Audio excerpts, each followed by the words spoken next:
So good afternoon, everyone, and welcome to Interfaith Insights, a programme that shows how faith motivates people to do positive things from all walks of life. And do remember to follow us on our Edinburgh Interfaith Facebook page, and check out more videos on our YouTube channel, and follow us on Twitter at Edin@Interfaith. So, as always, I'm joined by my lovely co-presenters, Professor Joe Goldblatt and Sister Naseema Azad. Welcome. And just before I catch up on everybody's week, I always start with some really positive news stories that have been going on. And before we go into the wonderful topic today, which is sacred music. Last week we were looking at meditation, and today we'll be having a chat about sacred music. And we have just the two best guests to talk about that, which I'll just introduce in a minute. So looking at a few things that have grabbed my attention in the news this week. And the first one is from Fair Share, the UK's biggest food redistribution charity, has announced that this week that since lockdown measures began, it has seen a 25% surge in the number of businesses signing up to divert surplus food to organisations. So they're reaching with food deliveries over 3.2 million meals going out, which is just incredible during that time. Another thing I came across today I thought was really interesting initiative has been set up by development coach Kenny Mamarella de Cruz, if that's how you pronounce it. We talked before about the problem with mental health. It affects people in different ways, and unfortunately for us men, often mental health, we're often not very good at sharing our emotions and talking about our feelings. Well, he has set up a group called the Men Check-In Group. He himself is a personal development coach, so every lunchtime men are able to come in and log on to this and an opportunity to talk about their feelings, and he's giving them different ways to cope during lockdown. I thought that's a great initiative.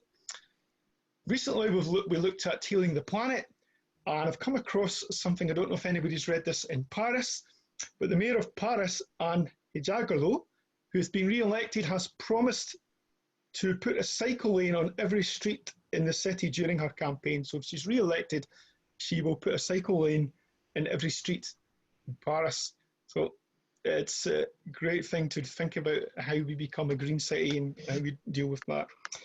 I thought today, looking at music, it would be interesting also to think about how music has been affected and the cultural arts have been affected during this pandemic. Obviously, a lot of concerts, shows, theatre have been cancelled. Well, the UK cultural sector has welcomed a 1.5 billion package lifeline to help theatres, museums and music venues to stay on during the pandemic. So it'll be interesting to see what people think about that. And a final one to mention is that in 2021, schools across Scotland will become the first to introduce lessons on LGBTQ equality and history in the educational curriculum, which is leading the way for equality and LGBT rights. I wonder if anybody else has any other thoughts, or maybe has any other stories that they would like to kick us off with. Joe? I have one wonderful story that I learned from my wife this morning. She belongs to several book clubs in the city of Edinburgh, and since they can't meet face-to-face, they now meet using Zoom. Several of the members of one book club are over 90 years of age, and two of them have been unable to use the technology. So this morning, Nancy donated 30 minutes of her time to helping these two ladies who were well over 90 learn to connect with Zoom, and they did. So inside every dark cloud, there's a silver lining. At 90 plus, they're learning a new technology, and now they're connected to literature through Zoom. So good for them. Never too old to learn. That's a positive story. Anyone else have anything else they want to pop in? I think it's just fascinating. Sorry, you want to go first? Sorry, I think it's just fascinating how people have kind of embraced the technology, no matter where you are, or what age you are, or how little you knew. But I mean, even through, I've been working with IT for so long, I'm completely taken on board the whole IT and how I interact with people, friends and family. And it's just wonderful to see how everybody's embraced that, especially Nancy's friends. So Saj? Add about my father. He's 83, God bless him, and he's discovered YouTube. No. And it's changed his full routine, daily routine, because he's realized that the media only shows what they want to show, but YouTube shows everything. And the amount of things he's now learning, and when I go down and see him, he's full of these new developments of what's going on because of YouTube, and he knows how to use it on the Sky remote. That's brilliant. Easy, yeah. Mark, sorry. Yeah, I just want to add my voice to that as well about the benefits that we've found using a platform like Zoom during this time. In my small congregations, which have some members who are far away from the main centre, it's enabled them to have access to online services and other events in a way that was absolutely impossible before. And people have joined in from even further away, people from East Africa, from isolated parts of Northern Ireland, who had no access to a Jewish community, but have been able to join in. And especially for people who are disabled and lack mobility, it's been a godsend. So, of course, the pandemic is terrible, but I think the way we've discovered of doing things is going to influence how we carry on doing things, even, please God, when life gets back to normal, because we can't take away that access that people have now found. It's wonderful. It's been great to hear all the stories of community and connection that have been going on during the pandemic. And just there, you were hearing a little bit from our two wonderful guests as well. Let me properly introduce people today. Today, as I said at the outset of the show, we're looking at sacred music. And our first fantastic guest, who I've known for some time, is the wonderful Saj Sabri, British-born Bollywood singer who can sing in at least 10 different languages. Wow. I don't know if they're all done with a Glasgow accent. I haven't asked that. No, seriously. I don't know. People tell me I have an accent. I really don't know. I don't know. Seriously, I mean, Saj is a wonderful singer who could sing the telephone book and it would still sound amazing. So we're going to hear wonderful observations from Saj talking about sacred music with Naseem Azad, and also we've just been hearing there from Rabbi Mark Solomon, who we'll have a proper chance to listen to just shortly, sharing some of his reflections. But first of all, I think Naseem is going to, before she speaks to Saj, has a clip of one of Saj's wonderful songs, one of his first singles called Medina. Is that correct? Sorry, you speak to me or Naseem? Well, I think Kara's going to play the clip before we get chatting. that was a plug, Saj.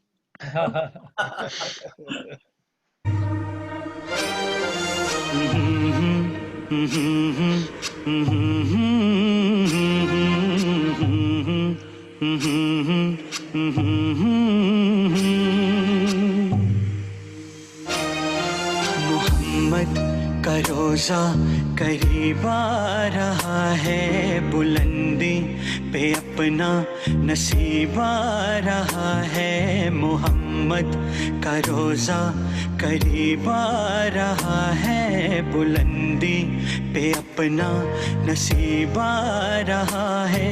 फरिश्तों ये दे दो पैगाम उनको, खबर जाके दे दो उनको। फरिश्तों के खादिम तुम्हारा साईदा रहा है, कि खादिम तुम्हारा साईदा रहा है।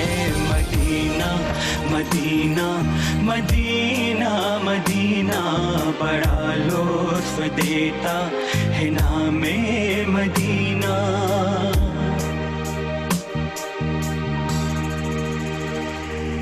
वफा तुम न देखो कि हरगिज़ किसी में, ज़माना वो ऐसा करीब आ रहा है। हिफाजत करो अपने ईमान दी की, ज़माना वो ऐसा अजीब आ रहा है। मोहम्मद का रोज़ा करीब आ रहा है, बुलंदी पे अपना नसीब आ रहा है। फरिश्तों ये दे दो पैगाम उनको, खबर जाके दे दो उनको। तुमको फरिश्तों के खादिम तुम्हारा साईदा रहा है कि खादिम तुम्हारा साईदा रहा है मदीना मदीना मदीना मदीना बड़ा लुत्फ देता है नामे Medina. Beautiful, beautiful. Wow. Thank you very much for playing that, Saj.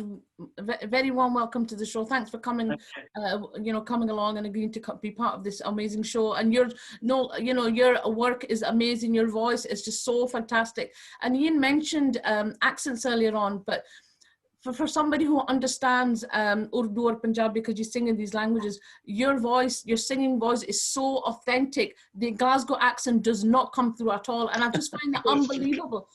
No, seriously, it's unbelievable. It's so authentic. It's like you're, somebody born in India or Pakistan or one of these countries, and it's all natural. It's just such a beautiful singing voice. You know, you say that and I believe you, but I was in Dubai and I sat with a group of maestros and I sang a song, very, very old Hindi song.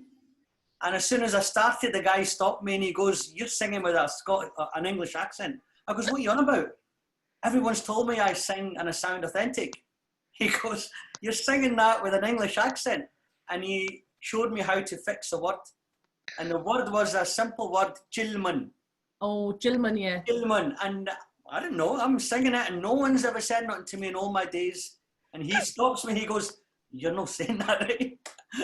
So there you go, No, it's I take it from, for somebody who can understand and appreciate the language and know the difference. It's very authentic. So, the show today is called Sacred Music, and I know that the work that you do varies from Bollywood to pop music but you also do a lot of devotional music, sacred music, and the video that we've just played there is a tribute to the late Junaid Shamshed, who was a pop singer in his life, but then later on in his life, he became a spiritual singer, and he unfortunately passed away a couple of years, and that tribute was to him, and such a beautiful song. I know a lot of people didn't understand it, but you obviously heard the word Muhammad, which is obviously referring to the Prophet, peace be upon him. So it's such a very moving spiritual song. And why that song, Saj? What kind of drew you to that song? I've performed that many times over the years, and every song, people can sing songs, but some songs sound better by certain singers. And I found that whenever I performed that one, it had a better reaction from the crowd, over the years. And when I went to start recording for my album, the music producer said, "Saj, let's do one song to glorify God as the first song to bless the whole project."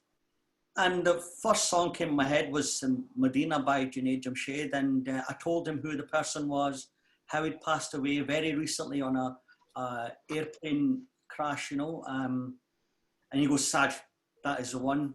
And I literally recorded it in his bedroom and flew back to Dubai. And before I knew, he'd already made music for it and sent it over. And then we recorded it in Dubai over a period of a couple of days. And it's my mum also liked that particular Naat or Nasheed, and just a few days before it was to be released, my mum passed away, and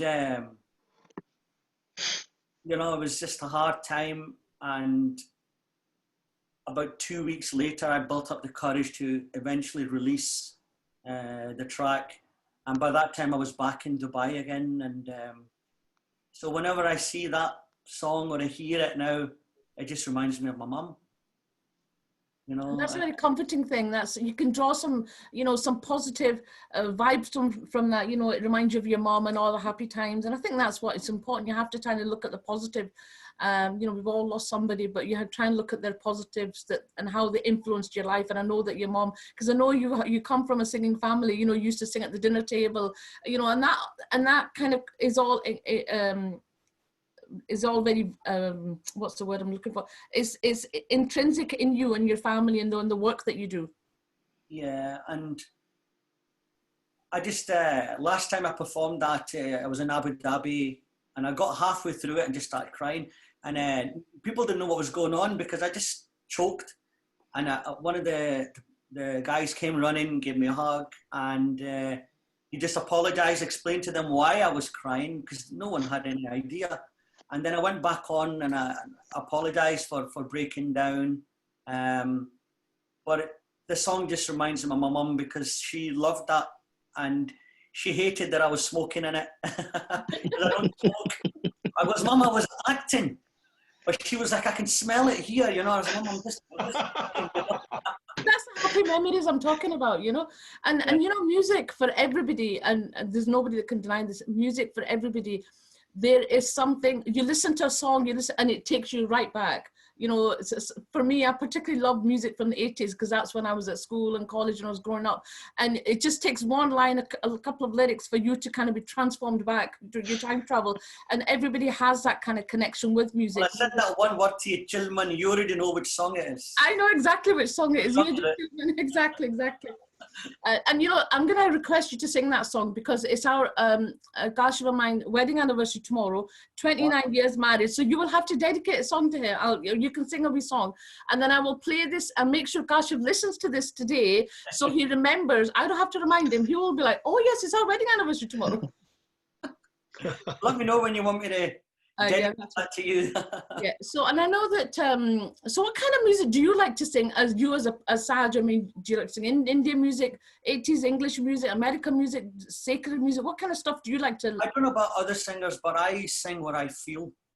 So, if I'm feeling any sort of particular type of feeling, a song has to pop into my head to then express that feeling. I can't hold it in, and I think that's what's kept me sane all my days is I sing how I feel, and I can do that. I don't know how, but it's about words of a song or the melody or how it makes you feel happy, sad, haunting, dreamlike, and the song pops in my head and I'm able to express how I feel by this song, and I've all my life it's been like that. Oh, hold on a sec. Oh, we're having a power cut. But these auto lights, they go off after 5 minutes if you don't move. So I sing how I feel, and every second, every 2 or 3 minutes, I'm on a different feeling and I'm expressing it with a different song, and it's very therapeutic. Mm-hmm. And I know during sorry to interrupt there, during the pandemic, I know you've been doing live shows when I think you've got, you know, people popping up on your timeline and requesting such a song or wish somebody happy birthday. How's that been? Have you found that very kind of fulfilling as well? Well, I was stuck in a house and wasn't able to go out and meet people, and I wasn't getting able to sing. Sometimes you want to sing songs, but you can't think of them. You need someone else to tell you. And then you're able to feel that feeling that you get by singing those songs. So you can't remember all the songs. So when I do my live show during the pandemic, it was called Let's Lock Down the Corona, you know, and I was singing to the masses, you know, hundreds of thousands of people come on, whether it's live or they watch it later on, and all requesting songs. And if they didn't appear live at the time, they'll put a wee mention of what song they want, and I'll record it and put it on Facebook or on YouTube. And that's how I built my fan base on Facebook, is just going on lives, telling everyone who I am. And they just literally ask for a song and I sing it. And I went from 3 languages to 10 languages, learning songs for people. If they keep requesting it, I'm like, that must be a good song. And I go on YouTube and find it. And if it's in a different language, I just listen to it and learn it phonetically. I can pick up melodies. I mean, I know you sing in Urdu and Punjabi because that's your mother language, but how do you feel the song if it's the words that you don't understand? For example, the music. I mean, I can sing a song for you now.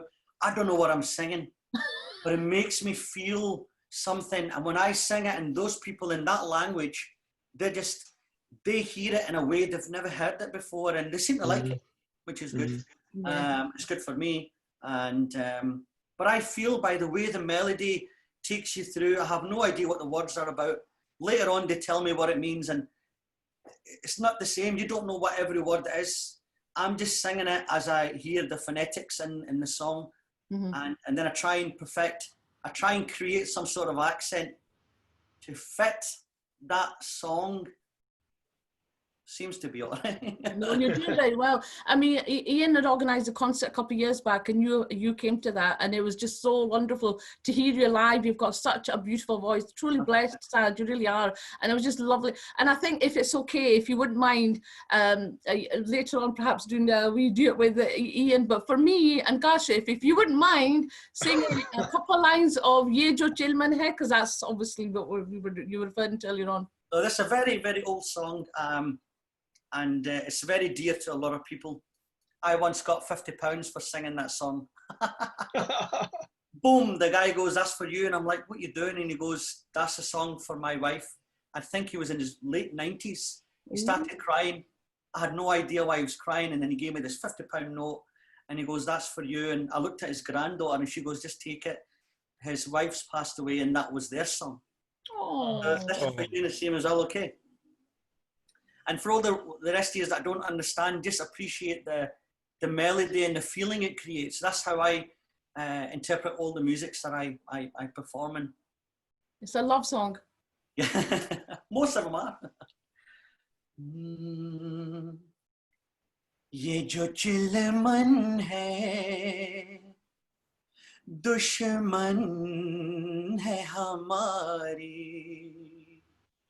Oh, ये जो चिलमन है दुश्मन है हमारी कितनी शर्मीली हो कितनी शर्मीली दुल्हन है हमारी ये जो चिलमन है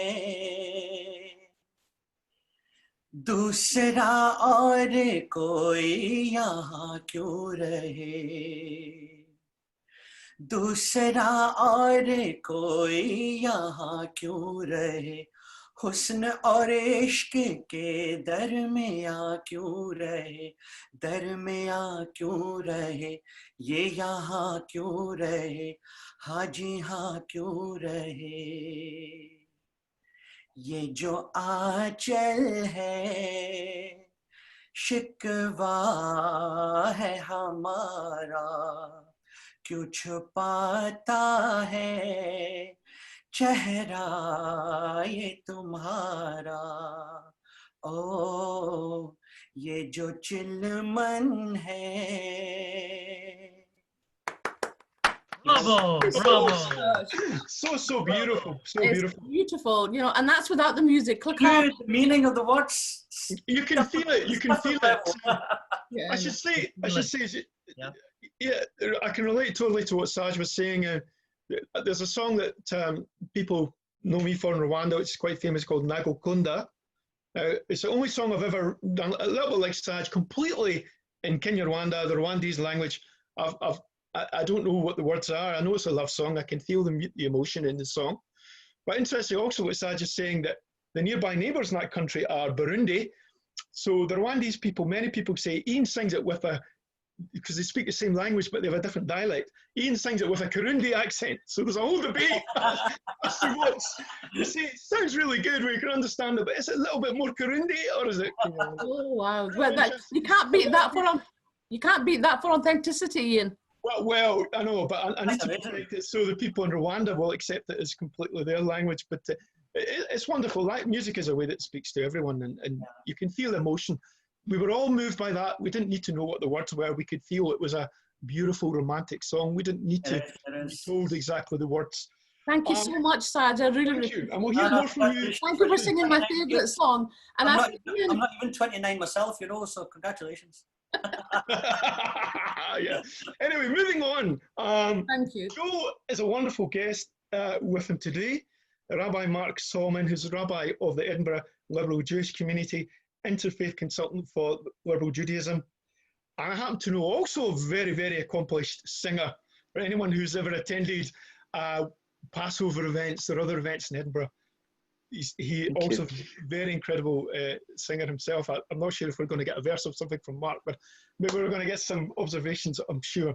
So over to you, Joe. Thank you very much, Ian. I just learned something very profound listening to you, Saj. Did you know that Bollywood mothers and Jewish mothers are exactly the same? They both have strong opinions. That's all mother-in-law. All mothers. and they're not shy about sharing them. My special guest today, who I'm delighted is with us, was brought up in Sydney, Australia. He obtained a master's degree in Jewish studies from the Leo Baeck College, the Progressive Jewish Rabbinic Seminary in London, where he has worked for many years as a lecturer in Talmud, rabbinics, and also Jewish philosophy. He was appointed the rabbi of the Edinburgh liberal Jewish community in 2009, but in 2005, he began making regular trips from London to help develop that community. At the same time, as Ian mentioned, he was appointed the very first interfaith consultant for the movement of liberal Judaism. And he's also the rabbi of the Leicester Progressive Jewish Congregation as well in England. He's the associate chair of the Rabbinic Board of Liberal Judaism. And beyond all of this, in my mind, he is perhaps one of the most musical of all rabbis in Britain and perhaps the world, because he began his life as a chorister and then later deputy cantor at the Great Synagogue in Sydney, which I visited many times. The rabbi has a deep love of synagogue music and biblical cantillation, and in addition to leading services, he also gives concerts illustrating the different styles of Jewish music, and he also enjoys singing the songs of our great national poet, Robert Burns. So welcome, Rabbi Solomon. You've had a long and distinguished career. Tell me why you chose to be a rabbi in the first place. Thank you, Joe. Lovely to be here, and it's lovely to see you and Ian. I suppose it began when I was around 9. Started going to summer camps run by my synagogue, the Great Synagogue, as you said, in Sydney. And at that time, there was a new rabbi in the community who'd arrived as the senior rabbi. And I think it was the combination of these summer camps and experiencing day to day a little bit more of a religious lifestyle than I had at home, with daily prayers, with the singing of grace after meals, which is a very joyous, exuberant thing, with some study with the rabbi and this young and charismatic rabbi. I think the two of those kind of inspired me to want to delve more into Judaism. And I suppose as I grew up as a teenager, I looked up to this rabbi and thought, yeah, I'd like to do the same kind of thing. So I think it was a role model, a very, very charismatic, positive role model. But I suppose I always loved the studies. Judaism is all about study, and I loved studying. I loved delving into texts. I loved teaching, and also I love singing. And from a young age, I would stand up in this rather grand synagogue in Sydney and lead services, chanting the traditional chants, and I loved doing that as well. So it gave me something that felt fulfilling. Wonderful. Now, speaking of role models, you've been a wonderful role model in terms of your work in social justice and interfaith matters. How does your faith inspire you and influence you to continue this important work?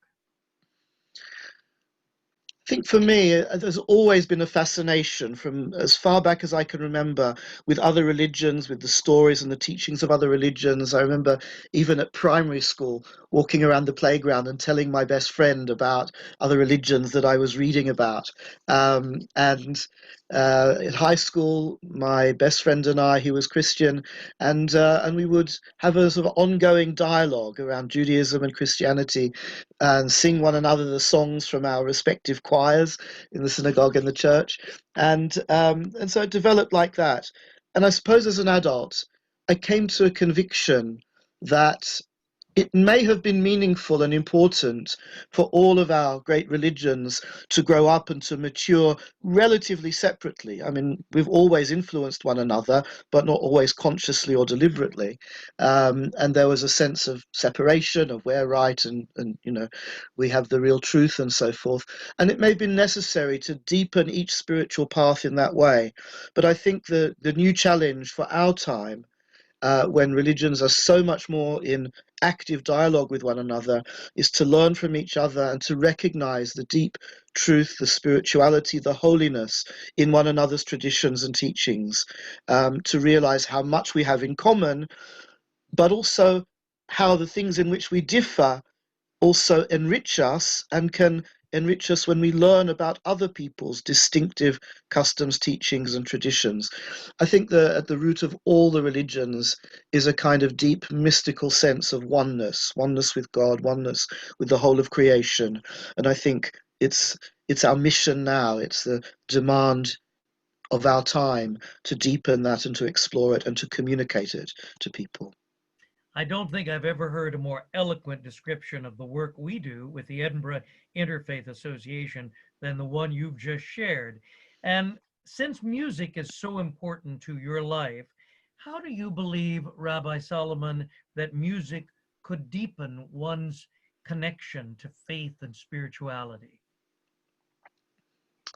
Yeah, as Saj said earlier, the music has a way of speaking directly to people's hearts in a way that mere words don't always do. With words, it's all about the precise intellectual meaning of the word, but with music, it speaks directly to our emotions, the vibrations that we create and that we receive when we hear singing or instrumental playing, affect us at a very deep bodily and psychological level, but also, I think, at a deep spiritual level. One of the great Jewish mystics of the 18th century, who also is credited with several beautiful spiritual melodies, he said that words are the pen of the mind, but music is the pen of the soul.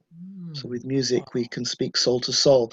And so the precise meaning doesn't always matter as much as the depth of feeling. And I think music is all about love. I mean, whether they're actual love songs or some other kind of music, it's all about a sense of warmth. It can stir us up. It can excite us. It can soothe us. It does so many different things. In fact, in the medieval Islamic and Jewish writings, there's a lot of discussion about how the different rhythms of music have different emotional and spiritual effects. And I think that's an important part of it. And how important is it, Rabbi, to have the congregation engaged in music actively? I know, for example, that you've been developing a choir at Sukkot Shalom here in Edinburgh. How important is it to get them engaged? It's interesting. Once upon a time, I think it was more common in some Jewish communities for the cantor, the leading singer, or the choir to perform, and the congregation would sit and listen.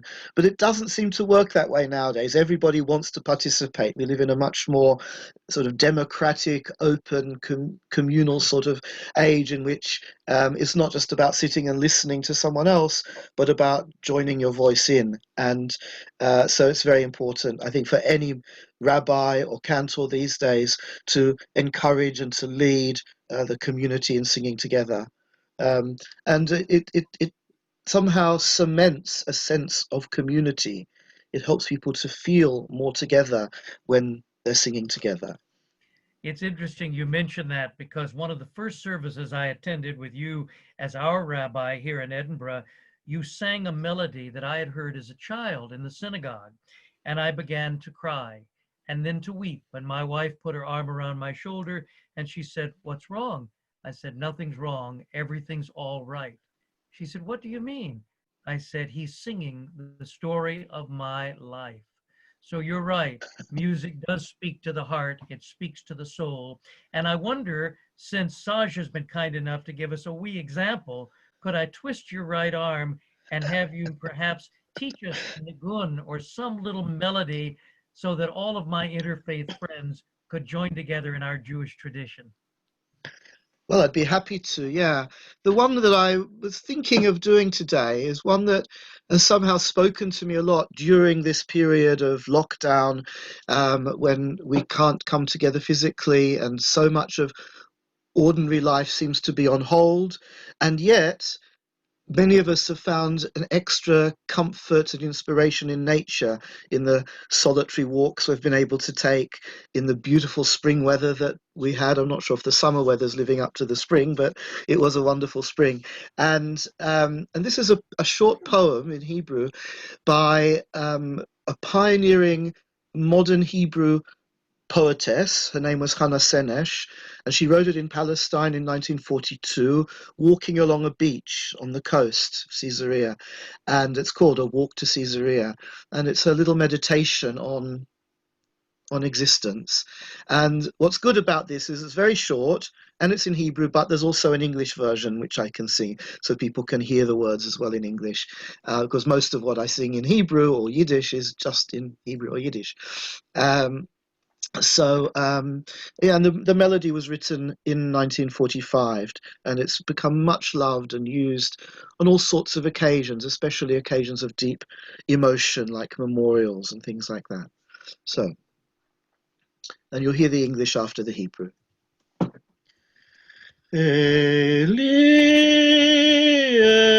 Eli, shelo yigamer leolam, achol v'hayam, rish rosh shel hamayim, berak hashamayim, tfilat adam, achol v'hayam, rish rosh shel hamayim, berak hashamayim, tfilat adam. My God, I pray that these things never end. The sand and the sea, the rush of the waters, the flash of the heavens, the prayer of our hearts, the sand and the sea, the rush of the waters, the flash of the heavens, the prayer of our hearts. Bravo, bravo.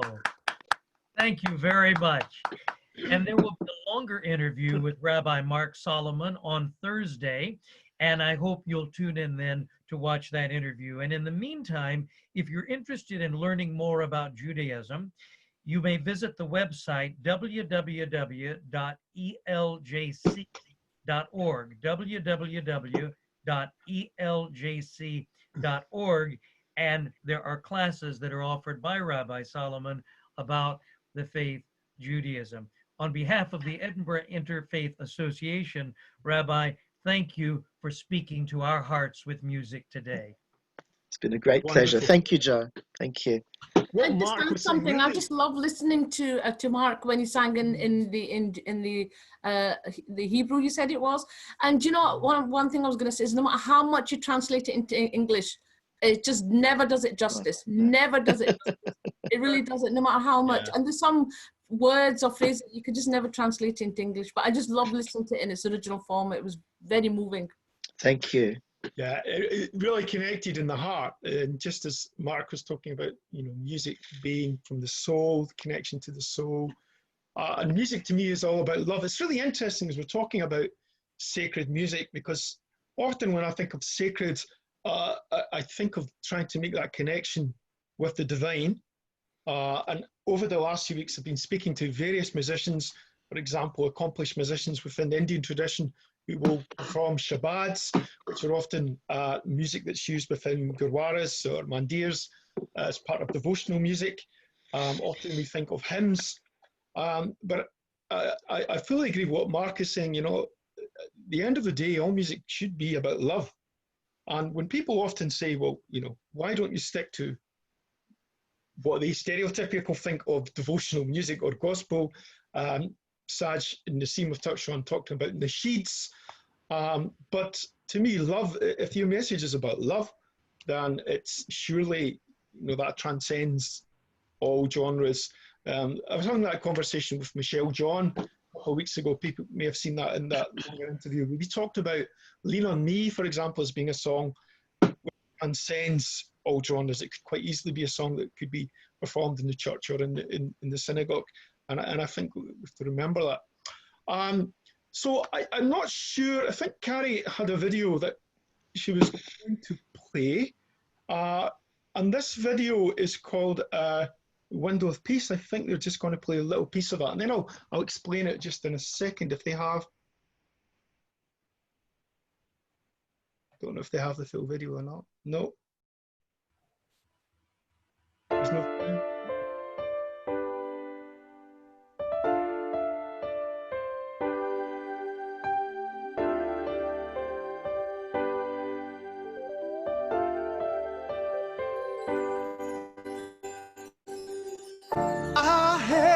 Prayer for the people of this land, that they can come together, every woman, child, and man, that together they can learn to take a different path. Look up through the window of peace. There's a vision of a better world. We can make it piece by piece. For a brighter tomorrow, we must work hard today. Together we can wash the tears away as we watch our children play through the window of peace.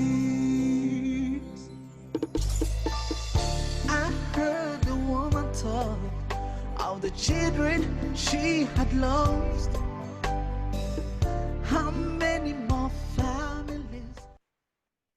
Wonderful, wonderful.